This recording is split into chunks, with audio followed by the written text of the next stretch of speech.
Oi, gente, tudo bem? Hoje nós vamos falar um pouquinho sobre enzimas e a sua importância nos bioprocessos. Então, como vocês bem sabem, as enzimas elas são catalisadores biológicos de reações químicas. As vias metabólicas são possíveis porque as enzimas catalisam seus passos em sequências de cada via metabólica que ocorre em qualquer célula de qualquer ser vivo. Esses catalisadores biológicos, eles são extremamente eficientes, principalmente por conta da sua especificidade. Então, as enzimas, elas apresentam especificidade de reação. O que isso quer dizer? Cada enzima catalisa um tipo específico de reação e aceita somente uma ou poucas moléculas como substratos. Então, quando a gente tem esse agente de transformação, a gente tem alta especificidade na reação, ou seja, eles são altamente específicos em relação ao tipo de reação que eles catalisam e as moléculas que são utilizadas como substrato. Por outro lado, eles são extremamente eficientes como catalisadores. Toda enzima, elas são constituídas de diferentes grupamentos químicos que são associados por conta de uma ligação química. Hoje existem mais de 2.000 enzimas conhecidas. Um sistema de classificação ele foi desenvolvido com base nas especificidades da reação de substratos e todas as enzimas elas são catalogadas num cadastro formado por 4 números separados de pontos.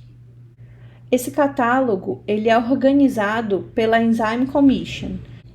Como eu falei para vocês, as enzimas elas são catalisadores extremamente eficientes, podendo aumentar a velocidade de uma reação em até 10 na 17 vezes, né? A cinética enzimática, ela obedece à cinética de Michaelis-Menten e através dessa cinética a gente consegue calcular tanto Km quanto V máximo, onde a gente vai observar a velocidade da reação em função das concentrações dos substratos aos quais essas enzimas podem se ligar para catalisar uma reação, transformando esse substrato em um produto.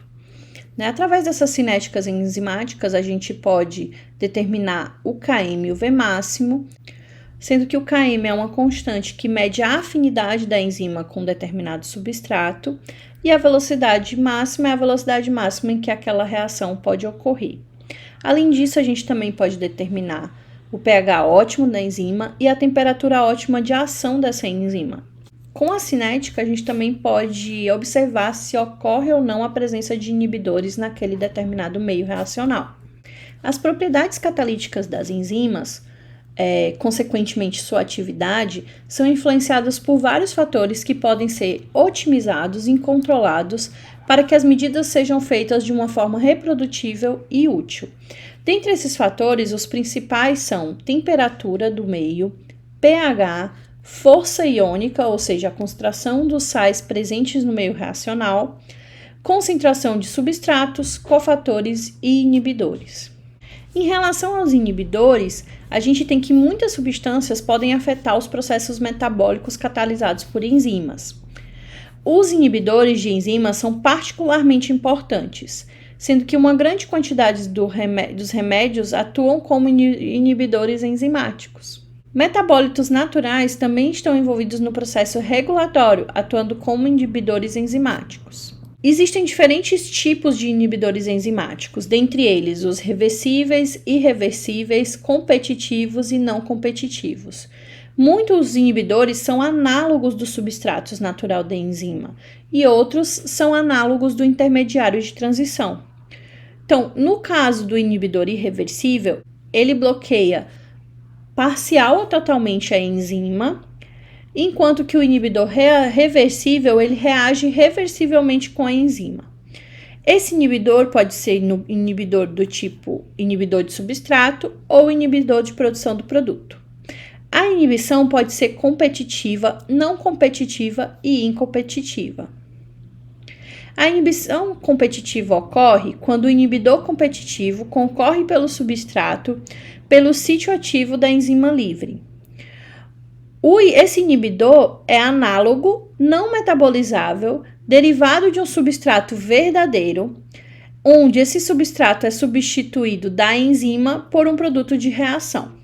os inibidores, da inibição competitiva, eles são compostos com estrutura molecular similar ao substrato, diminuindo a afinidade da enzima pelo substrato.